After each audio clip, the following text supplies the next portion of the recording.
Bismillahirrahmanirrahim. Assalamualaikum warahmatullahi wabarakatuh. Saya ucapkan kepada Dr. Zanatun serta kawan-kawan sekalian.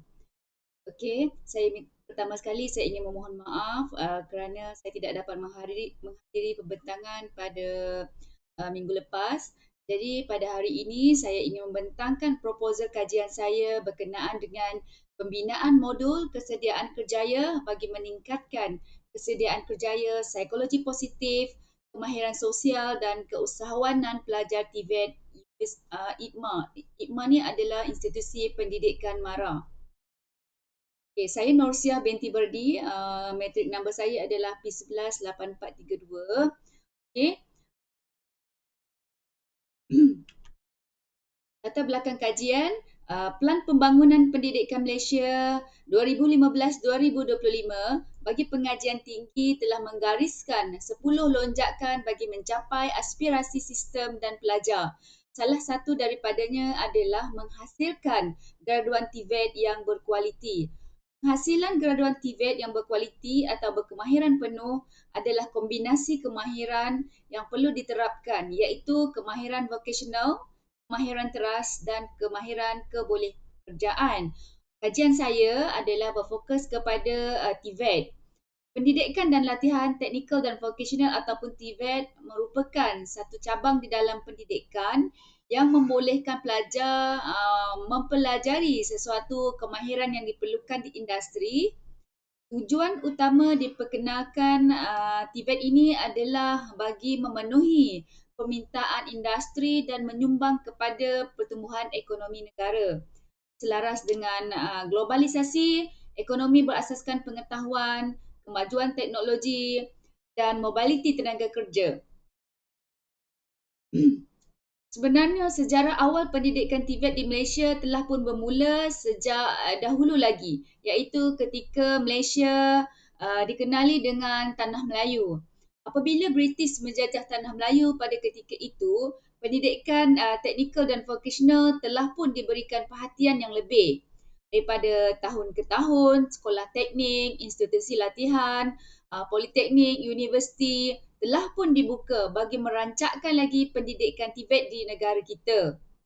Menurut Irwan dan Suhaila 2019, latihan technical vocational ataupun TVET adalah menjadi pemacu utama dalam usaha kerajaan melahirkan tenaga kerja mahir tempatan yang mempunyai kemahiran tinggi sekaligus mengurangkan kebergantungan negara kepada tenaga kerja asing. Jadi oleh itu, graduan pendidikan teknikal dan vocational ataupun latihan teknikal vocational TVET perlulah melengkapkan diri bukan sahaja dengan pengetahuan akademik tetapi perlu selari dengan kebolehan dan kemahiran yang tinggi, fleksibel, sanggup belajar atau dilatih untuk menambah pengetahuan yang sedia ada dan mesti mempunyai pelbagai kemahiran. Jadi selain itu menurut Safizan 2018, tenaga pekerja di Malaysia perlu mempunyai daya keanjalan dalam menyesuaikan diri dengan perubahan keperluan kerja masa hadapan dan perlu memastikan mereka mempunyai kebolehan dan kemahiran yang diperlukan dalam persekitaran global yang semakin kompetitif dan dinamik. Okey.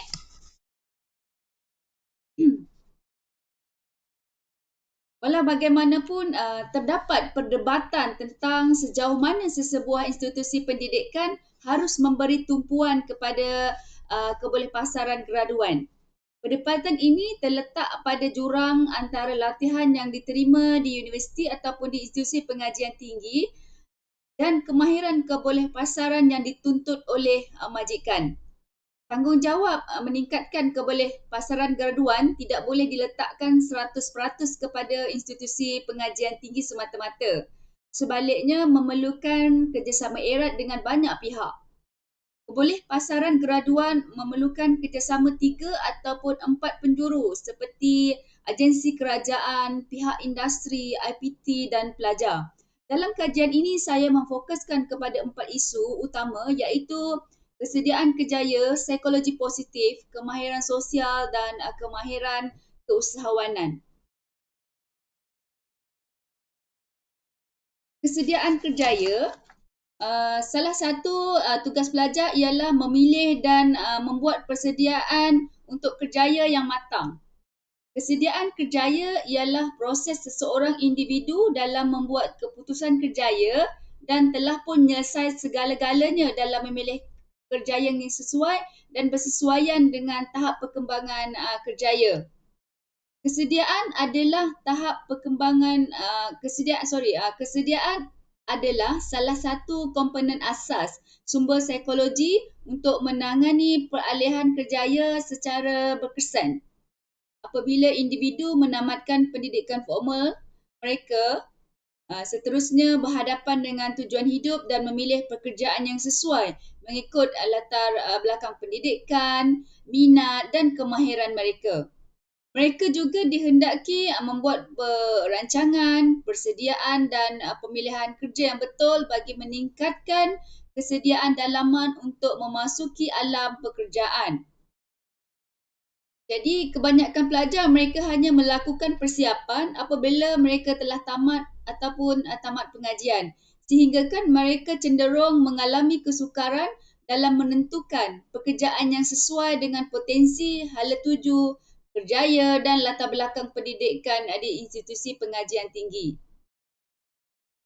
Manakala isu psikologi positif pula, dalam era globalisasi dan proses urbanisasi menjadikan kehidupan masyarakat masa kini menjadi semakin kompleks berikutan perubahan sosial, budaya dan ekonomi.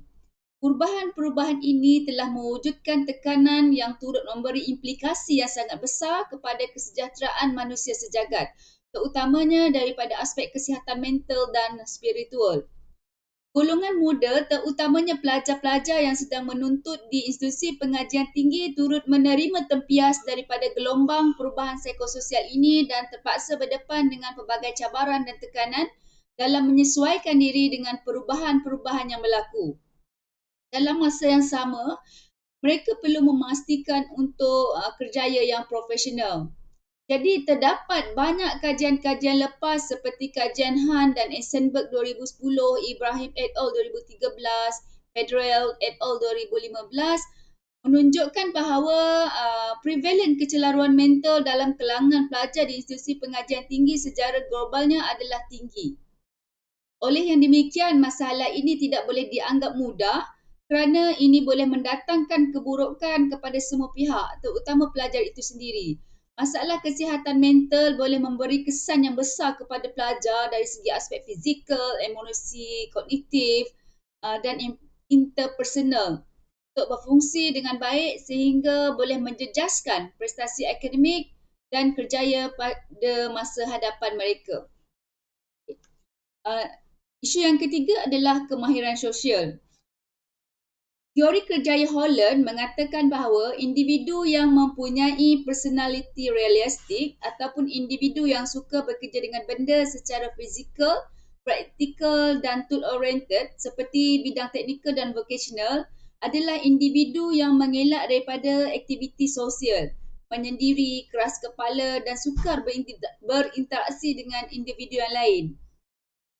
Jadinya menurut Sharifah Hana Abdul Rahman, Zaini Yusni Mat Jusur, Rabiah Muhammad Sirji dan Mahfuzah Saleh 2015 mengatakan bahawa majikan secara umumnya memerlukan pekerjaan yang mempunyai penguasaan ilmu, sasiah yang baik dan mempunyai kemahiran generik seperti kemahiran komunikasi, kemahiran berfikir secara kritis dan penyelesaian masalah, kemahiran bekerja secara pasukan dan juga etika moral dan profesionaliti.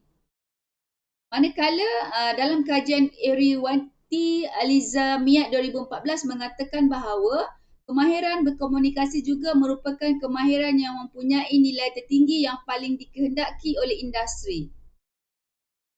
Manakala kajian ketiga oleh Harley 2008 turut menyatakan bahawa kemahiran komunikasi sangat diperlukan oleh semua peringkat dan bidang yang diceburi oleh pelajar, di mana 80% daripada masa mereka bekerja nanti mereka akan sentiasa berkomunikasi di antara satu sama lain, berseorangan atau di dalam kumpulan. Okay? Jadi isu yang keempat adalah kemahiran keusahawanan.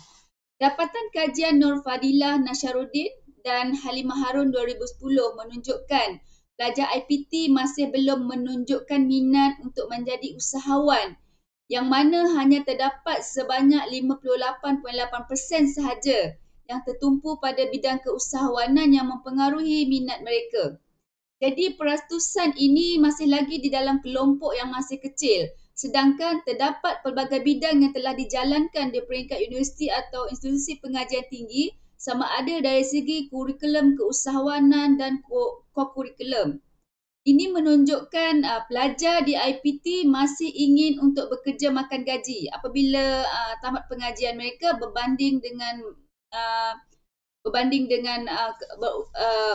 dengan kerjaya usahawan lah. Okey. Jadi masalah-masalah ini menurut Jabatan Perangkaan Malaysia, kurangnya kemahiran insaniah ataupun soft skill di kalangan pelajar-pelajar ataupun graduan di institusi pengajian tinggi merupakan salah satu punca berlakunya masalah pengangguran dalam kalangan graduan. Menurut Jabatan Perangkaan Malaysia, bilangan siswazah menganggur adalah ramai 202.4 ribu orang, iaitu meningkat sebanyak 22.5% bersamaan dengan 37.2 ribu orang pada 2020 berbanding 165.2 ribu orang pada tahun 2019. Ini menunjukkan angka yang sangat drastik lah. Okay. Jadi kenapa saya dalam permasalahan kajian ini, kajian yang sedia ada hanya fokus kepada pelajar universiti awam dan pusat latihan awam sahaja. Yang mana modul yang sedia ada adalah Professional Training dan Education for Growing Entrepreneurs Protege atau graduan career. Dan satu lagi Graduate Career Accelerate Program GCAP. Okay, ini sumber saya ambil daripada Center of Entrepreneurial Development 7 Graduate Marketability 2020 lah. Jadi jurang yang saya dapati berkenaan tajuk yang saya ingin buat ni adalah kebanyakan kajian yang dijalankan adalah menyeluruh serta tidak spesifik terhadap sesuatu bidang pekerjaan dan kompetisi khusus. Oleh itu, kajian yang akan dijalankan oleh saya ini spesifik kepada kesediaan kerjaya, psikologi positif, kemahiran sosial dan keusahawanan yang perlu dikuasai oleh graduan yang berkaitan kualiti diri individu dalam kalangan graduan, khasnya dalam bidang pendidikan teknikal dan latihan vocational TVET, supaya mempunyai kebolehpasaran dan pekerjaan yang tinggi serta menjadi seorang pekerja yang berkompetensi lah. Jadi sumbangan daripada kajian saya ini akan menghasilkan satu modul kesediaan kerjaya yang boleh membantu policy makers, universiti ataupun kaunselor yang mengamalkan kaunseling kerjaya lah untuk mereka membuat perancangan ataupun aktiviti kerjaya yang lebih komprehensif. Okey, itu adalah penyataan masalah dalam kajian saya. Okey, seterusnya tujuan kajian ini adalah membina model kesediaan kerjaya dan menguji keberkesanan model berkenaan dari aspek kesediaan kerjaya, kesejahteraan psikologi, kemahiran sosial dan keusahawanan. Okay, ada 7 objektif yang saya rangka dalam proposal kajian saya ini, iaitu objektif yang pertama adalah menentukan kesahan dan kebolehpercayaan modul kesediaan kerjaya.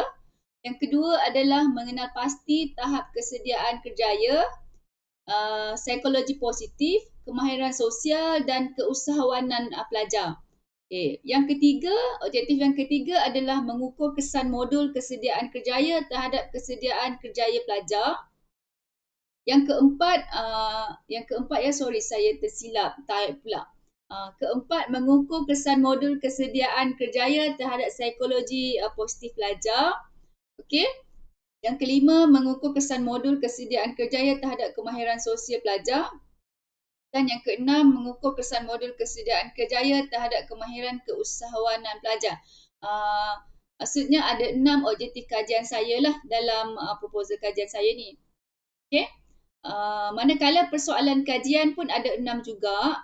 Okay, yang pertama adalah apakah kesahan dan kebolehpercayaan modul kesediaan kerjaya. Persoalan yang kedua, apakah tahap kesediaan kerjaya, psikologi positif, kemahiran sosial dan keusahawanan pelajar.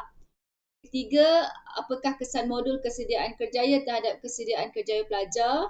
Yang keempat, apakah kesan modul kesediaan kerjaya terhadap psikologi positif pelajar.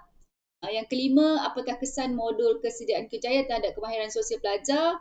Dan yang keenam, apakah kesan modul kesediaan kerjaya terhadap kemahiran keusahawanan pelajar lah. Ini adalah 6 persoalan kajian dan objektif kajian yang saya rancang. Okey, seterusnya ini adalah kerangka konseptual saya. Okey. Pertama, saya akan buat ujian pra terlebih dahulu.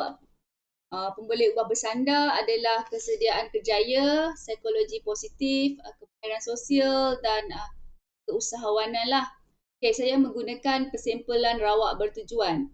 Dan kajian saya adalah kajian eksperimen. Okay. Dan seterusnya kumpulan eksperimen ataupun kumpulan eksperimen ini akan menjalani intervensi kaunseling kerjaya dengan berdasarkan teori CIP dan gabungan intervensi modul psikopendidikan kerjaya berlandaskan teori self efficacy kendiri lah. Okey.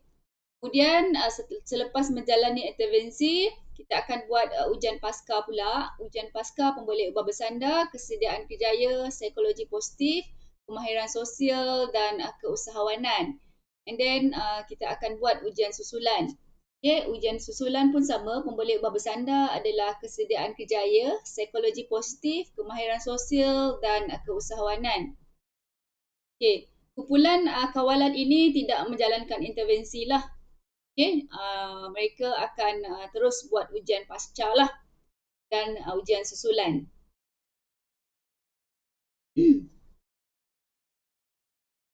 Itu adalah sedikit kerangka konseptual kajian saya. Okay, apakah kepentingan kajian ini? Okay, kepentingan kajian ini kepada kaunselor yang pertama menghasilkan pengetahuan yang lebih praktikal melalui modul sistematik kepada pelajar untuk meningkatkan pengetahuan dan kemahiran berkenaan dengan kerjaya mereka, kerjaya pelajar. Yang kedua, menggunakan model ini untuk merancang program kerjaya di institusi pengajian tinggi, terutamanya institusi pengajian tinggi IKMA. Yang kedua, kepentingan kajian ini kepada pelajar boleh membantu pelajar mengenal pasti kemahiran yang penting bagi menyiapkan diri sebelum melangkah ke alam kerjaya. Seterusnya, mungkin kepentingannya kepada universiti, modul yang dihasilkan dalam kajian ini dapat dijadikan contoh dan panduan lah dan menjadi pemangkin untuk menekankan bahawa program perkembangan kerjaya adalah sangat penting. Dan seterusnya, apa yang lebih penting adalah nilai tambah ilmu pengetahuan. Kajian ini juga diharapkan dapat membantu sumber rujukan kepada penyelidik di masa hadapan. Okey. Seterusnya adalah definisi operasional. Okey. Keempat tadi pemboleh ubah bersandar saya iaitu kesediaan kerjaya, psikologi positif, kemahiran sosial dan kemahiran keusahawanan. Okay, kesediaan kerjaya ialah keadaan keseluruhan seseorang individu yang merangkumi fizikal, mental dan kehidupan pengalaman serta kesanggupan dan kebolehan untuk menjalankan sesuatu pekerjaan atau sesuatu aktiviti. Manakala psikologi positif adalah perkembangan psikologi individu yang positif yang dicirikan ialah kepercayaan self-efficacy, melakukan usaha yang perlu untuk mencapaikan kejayaan dalam menyelesaikan sesuatu tugas yang sukar, atribusi yang positif iaitu optimism tentang kejayaan masa sekarang dan yang akan datang. Yang ketiga adalah ketekunan dalam mencapai matlamat dengan kemampuan mendefinisikan semua jalan untuk mencapai matlamat jika perlu kita kenali sebagai hope. And then untuk mencapai kejayaan, apabila berhadapan dengan masalah dan kesukaran, mampu bertahan dan maju ke hadapan, resiliensi untuk mencapai kejayaan. Maksudnya tadi Self-efficacy, optimism, hope dan resiliency ni adalah adalah sub di dalam psikologi positif lah. Okay. Kemahiran sosial.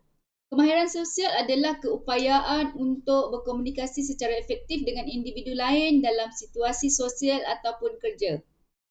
Istilah kemahiran sosial yang digunakan bermaksud keupayaan untuk menghasilkan tingkah laku atau respon yang sesuai secara lisan atau bukan lisan dalam proses berinteraksi tanpa menyakitkan perasaan orang lain. Okay, seterusnya adalah kemahiran keusahawanan. Kemahiran keusahawanan merupakan kebolehan untuk meneroka peluang dan membangunkan kesedaran tentang risiko, kreativiti dan inovasi dalam aktiviti berkaitan perniagaan. Jadi saya sediakan 4 definisi operasional berdasarkan kepada pemboleh ubah bersanda lah. Okay, ini adalah metodologi kajian saya. Reka bentuk kajian saya adalah kuantitatif. Itu deskriptif dan eksperimentual lah. Jadi populasi dan pemilihan sampel. Populasi adalah pelajar TVET, IKMA Negeri Selangor. Okay. TVET IKMA Negeri Selangor ni dia ada beberapa lah, iaitu German Malaysian Institute, ada Malaysian French Institute, Malaysian Aviation, Malaysian Japan Institute. So ada 4 di negeri Selangor. Tetapi saya mengambil sampel pelajar German Malaysian Institute, iaitu tempat saya bekerja sekarang, dan Malaysian Japan Institute lah. Okay. Fasa 1 rawak berkelompok, fasa 2 nanti adalah rawak berpasangan. Jadi instrumen yang saya gunakan dalam kajian ini adalah the Work Readiness Inventory. The Work Readiness Inventory ni adalah inventory untuk mengukur kesediaan kerjaya. Okay, yang kedua, Inventory Psychological Capital Questionnaire, PCQ. PCQ ini mengukur psikologi positif. Yang ketiga, alat ukur Texas Social Behavior Inventory. Yang ni mengukur kemahiran sosial. Dan keempat, Malaysian Soft Skill Scale untuk mengukur keusahawanan. Okay. Analisis data adalah secara deskriptif. Saya akan buat analisis mean, kesan piawai dan peratus lah. Kadang-kadang untuk mencari kesan ke atas ujian pasca dan ujian pasca dan ujian susulan. So saya menggunakan analisis ANOVA, pengukuran berulangan, dan MANOVA. Okay. Metodologi kajian seterusnya, pada fasa 1 saya akan membina draft modul. Okay, saya menggunakan modul AD ya dalam pembinaan draft modul saya ni.